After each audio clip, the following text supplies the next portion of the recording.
अरे 1 मिनट या कैमरा चला दो तुम्हें आप आ जाओ और जैसे बैजू से और इतना समझ न पाया ये दुनिया नहीं किसी की, ये मकान है पराया।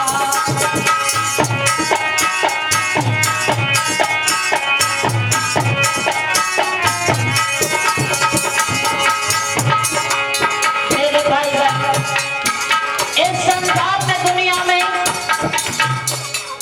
जीव जब आता है तो भगवान से वादा करता है परमात्मा, अरे मुझे पृथ्वी पर भेज और मैं तेरा भजन करूंगा। और यहाँ आकर के माया के बंधन में फंस जाते हैं। अरे माया का मतलब मेरे भाई बहन एक पैसा नहीं होता है। माया का मतलब भाई बहन बेटी बेटा ये सब माया है।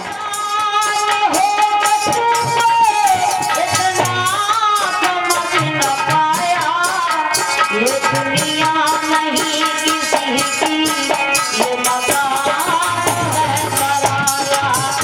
ये दुनिया नहीं किसी की, ये मकान है। चलो हाथ ऊपर करें।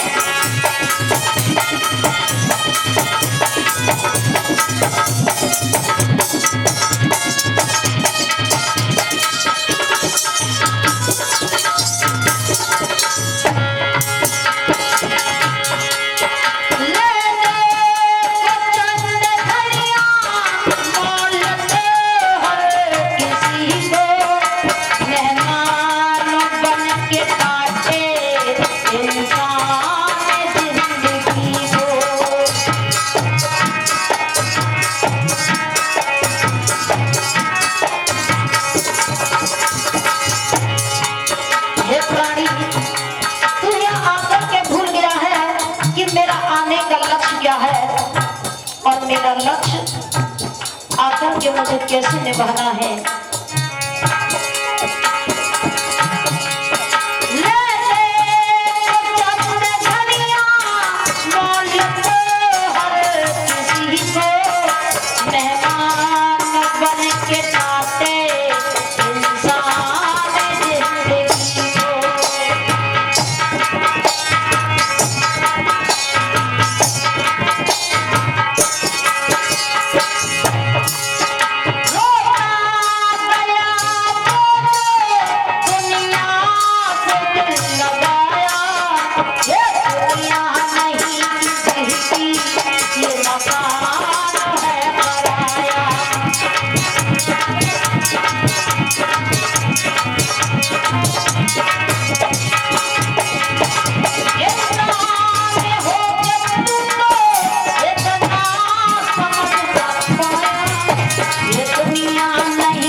किसी ने पार नहीं पाया है परमात्मा। ये 4 दिन का मेला आंखें लगा क्यों है, वापस बुलाने वाले फिर भेजता क्यों है।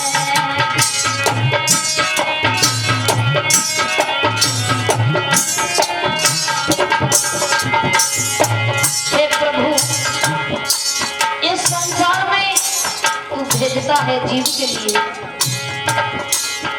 ये 4 दिन का मेला आंखें लगा क्यों है, वापस बुलाने वाले फिर भेजता क्यों है।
अकेला ही तुझे जाना है।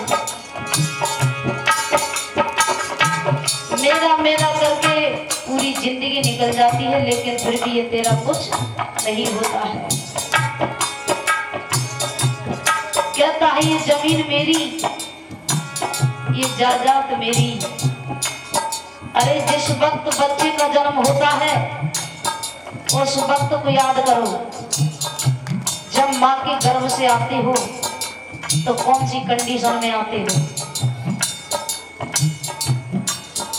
अरे माँ के गर्भ से आते हो तो नंगे आते हो, 2 मिनट है तुम्हारे पास, और जब दुनिया से जाते हो तो भी नंगे ही जाते हो।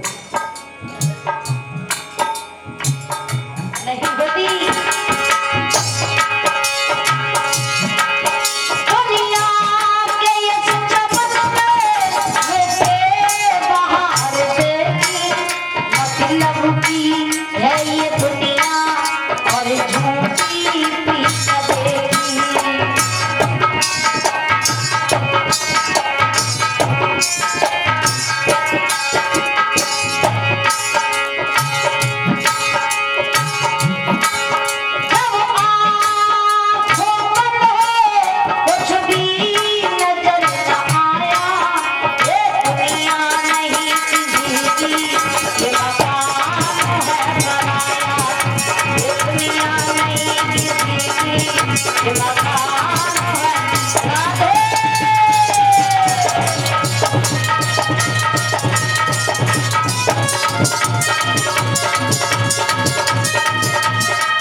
है, लेकिन मेरे भाई बहन होता वही है जो परमात्मा को मंजूर होता है।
हे नाथ ध्यानी धरो राजा।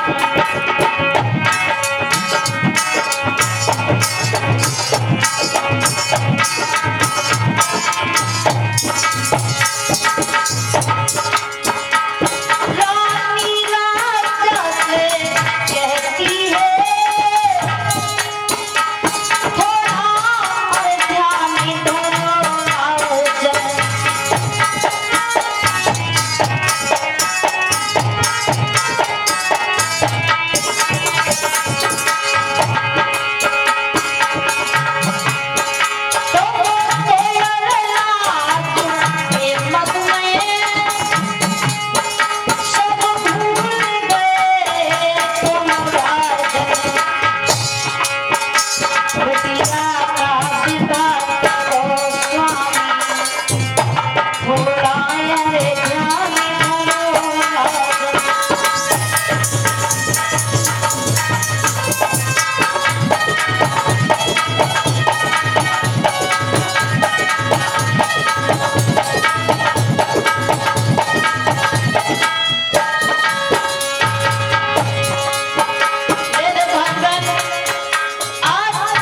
रानी समझाती है कि हे महाराज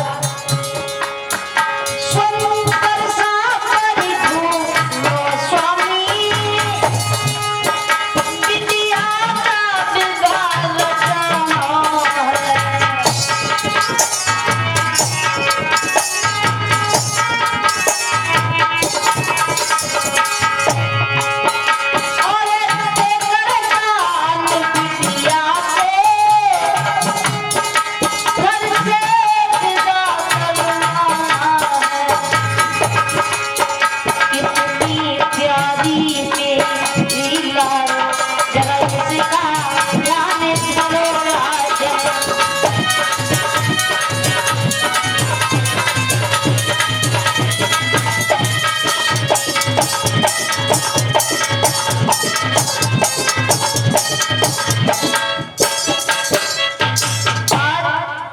मेरे भाई बहन, रानी ने जैसे ही राजा से कहा तो राजा ने जवाब दिया, रानी अरे तुमने मुझे बहुत अच्छी सलाह दी कि उसको पेट भर के घर में भोजन नहीं मिलता था, दूसरे की मेहनत मजदूरी भी करता था, लेकिन फिर भी किस्मत का कुछ पता नहीं। ऐसा उस व्यक्ति के लिए भगवान ने पता नहीं क्यों इतनी गरीबी दी, बहुत निर्धन था।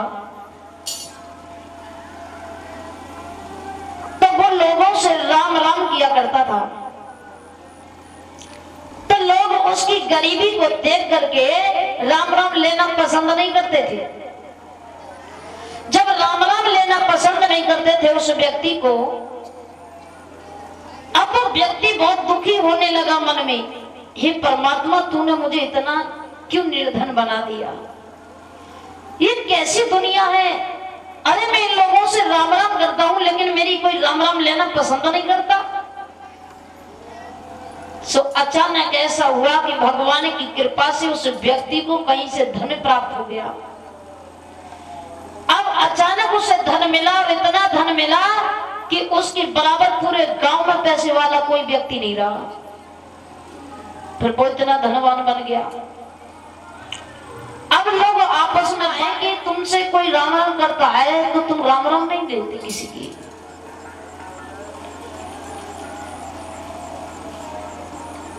तुम राम राम नहीं लेते। जवाब दिया, अरे पगली तुझसे किसने कह दिया रुष्ट होगा, और जब भगवान हमसे रुष्ट हो जाएगा फिर कहाँ ठिकाना है। अरे दुनिया वालों के आगे कितने भी रो, ये तुम्हारे दुख को दूर नहीं करेंगे। जी के पास गया, जवाब दिया कि महाराज आप कोई ऐसा उपाय बताओ जिससे कि मैं किसी देवता की पूजा करूं और 8 दिन में पूजा करूं और 8 दिन में ही मुझे दर्शन दे दे और दर्शन दे के मुझे वरदान दे दे। अब साधु महात्मा सोचने लगे क्या बताऊं इसको। बोले भैया एक काम कर, देख तू नारायण भगवान की सेवा कर और नारायण भगवान की जब सेवा करेगा तो नारायण तुझे 8 दिन में ही दर्शन दे देंगे और तेरे लिए वरदान भी देंगे। अब वो भक्त गया बाजार में, ध्यान देंगे सभी, नारायण भगवान का एक चित्र ले आया, यानी तस्वीर लाया। 8 दिन हो गए उसे पूजा करते करते नारायण भगवान की। अब 8 दिन हो गए पूजा करते करते, तो नारायण भगवान तो प्रकट नहीं हुए। अब वो भक्त बड़ा दुखी हुआ। बाबा ने तो कहा था कि 8 दिन में वो तुझे दर्शन दे देंगे और दर्शन देंगे तेरे लिए वरदान भी देंगे। अब इसकी 8 दिन हो गई पूजा करते करते, चलो बाबा के पास चलते हैं। अब गया और जवाब दिया, बाबा बोले हाँ। बोले नारायण तो मेरी नहीं सुनता। क्यों? बोले 8 दिन हो गए उसकी पूजा करते करते, अभी तक तो उसने मुझे दर्शन नहीं दिया। अब बाबा सोचने लगे ये कलयुग है और कलयुग में देवियों की ज्यादा चल रही है। बोले भैया ऐसा कर, अगर नारायण ने तुझे दर्शन नहीं दिया है ना, तो तू आज से काली की पूजा कर और काली तुझे जरूर दर्शन देगी और दर्शन देकर वरदान दे देगी। अब वो भक्त गया बाजार में।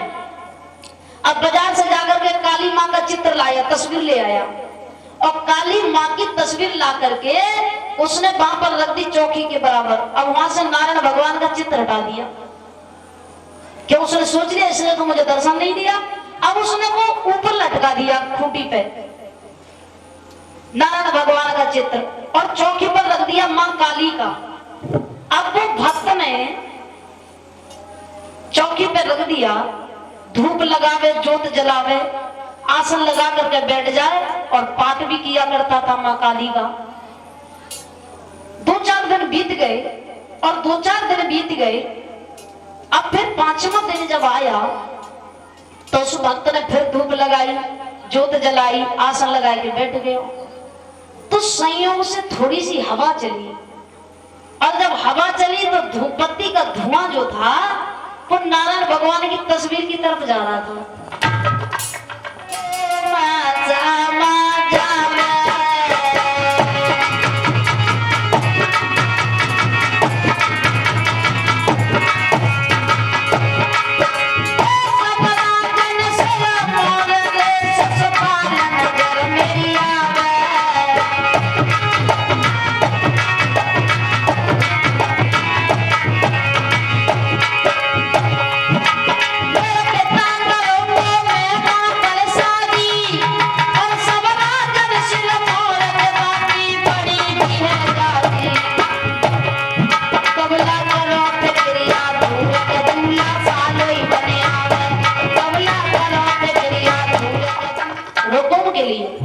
जवाब दिया पिताजी, अरे वो अहीर ग्वाल गमार कृष्ण, उसके घर में क्या खाएगी मेरी बहन?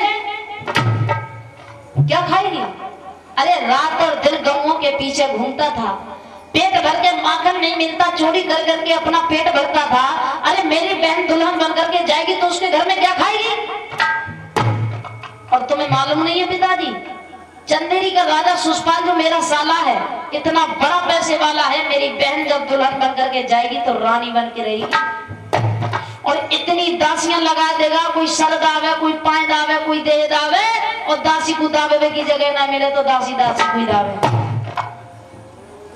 इतनी दासियां लगा देगा वो।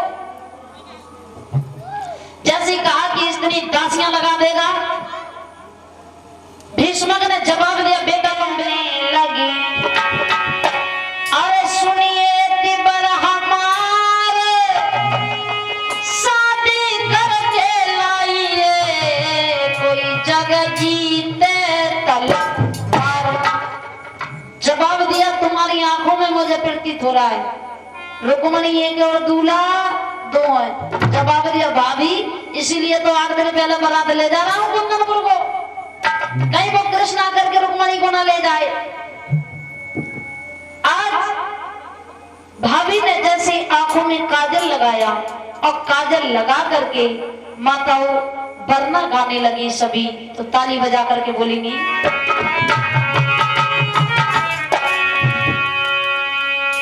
और दिल्ली स्टेशन पे गिरे गुलाबी गलिए, दिल्ली स्टेशन पे गिरे गुलाबी गलिए,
कहेंगे। ये दिल्ली स्टेशन पर बिके रहे, क्योंकि जिसको मेरे प्रभु ने हाथ दिए हो, जिसको दिए हो वो दोनों हाथ ऊपर उठा के प्रेम से ताली बजा के बोल, और जिसको नहीं दिया वो मत बजाना, तुम्हें कसम लगे भगवान की। जिसको दिए हो वो दोनों हाथ ऊपर उठा कर ताली बजाए, जिसको एक दिया हो वो एक हाथ से ही बजाए, और जिसको नहीं दिया हो वो मत बजाना, दिया हो तो वो जरूर बजाओ। मुझे करो, बहुत देर से नींद आ रही है, अब ताली मत बजाओ, ऐसे करो भाई साहब, ऐसे करो सब उठा ले, ताली मत बजाना और ऊंची करो थोड़ी। अब अच्छा लग रहा है, जब तक मैं नहीं कहूं तो नीचे भी मत करना, ऐसे रखो। बहुत देर से आराम से बैठी हो,